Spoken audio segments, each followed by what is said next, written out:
But, Mr. Speaker, turning to another important issue, the government has suspended 30 of the UK's 350 arms export licences to Israel. It's a decision that the Chief Rabbi says beggars belief and will encourage our shared enemies. Can the Prime Minister therefore explain how his decision will help to secure the release of the 101 hostages still being held by Hamas? Prime Minister. Well, Mr. Speaker, can I start by saying I think the whole House will be shocked by the horrific killing of 6 hostages in the last few days. And I know I speak for the whole House when I say that. The remaining hostages must be released, and we need a ceasefire to ensure that that can happen, that aid desperately needed can get into the region, and we can begin the path to a two-state solution. Now, he asks how we arrived at this decision. He knows very well, because the legal framework is clear. The latest guidance was issued in 2021 under his government. And that means that licences have to be kept under review, as they were by his government. And I think he probably knows the advice that was given to his government. He understands the framework. We've carried out the review in the same way and come to a clear legal conclusion. And shared that conclusion, the assessment, with Parliament. We will, of course, continue to stand by Israel's right to self-defence. But it is important that we are a country committed to the international rule of law.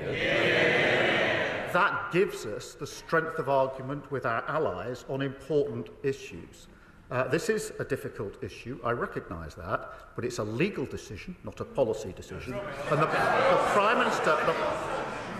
Prime Minister knows the framework, and they issued the guidance, they know what the test is, that test has been assessed, we've come to a conclusion, and we've put that before the House to consider. Prime Minister. Well, Mr. Speaker, I appreciate the Prime Minister's answer, but he'll know that decisions like this also have important and broader geopolitical implications. And he mentioned allies. It's essential that we maintain transatlantic unity in the face of terrorist threats and avoid any perception of splits between our two nations. So can he therefore update the House or tell the House what engagement he had with the United States prior to taking this significant decision? Prime Minister. I acknowledge the importance of working with our allies on all issues, as we have been doing, as I was able to make very clear at the NATO summit that I attended in the early summer. And of course, as he would expect, as the House would expect, we have talked this through with our allies. They understand. They have a different legal system. That is the point they made. It chunters from the. This is a serious issue. It requires serious consideration. And the Prime Minister knows the legal framework. He knows the legal framework very well. He also knows that applying that framework, the facts of that framework, and arriving at a decision does not permit me to simply then say I'm not going to implement the legal decision and conclusion that's been reached. I don't think he's really inviting me to do that. Rishi Sunak. Mr. Speaker, not only do these decisions have geopolitical consequences, but they also have emotional ones too. And the Prime Minister took this action on the very same day as the funerals of Israeli hostages murdered by Hamas.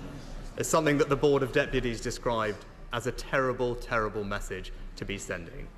And I hope the Prime Minister understands the hurt that has been caused, and can he take this opportunity to reassure Israel and the Jewish community that the United Kingdom and this House stands behind Israel and its right to self-defence. Prime Minister. Let me be very clear about that. I've said it before, I'll say it again. We absolutely recognise and support Israel's right to self-defence and have taken action in support of that right of self-defence. And I've made that repeatedly clear in all of my engagements with Israel across the region and with all of our allies. I absolutely stand by that. But in relation to licences, this isn't an Israel issue. It's the framework for all licences that have to be kept under review. It's the same test for all licences, as the Prime Minister knows.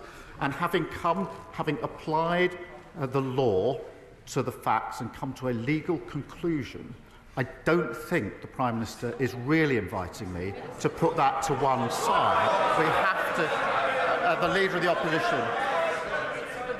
This is a serious issue. We either comply with international law or we don't. And we only have strength in our arguments because we comply with international law. I appreciate the party opposite didn't think that international law mattered, and that's why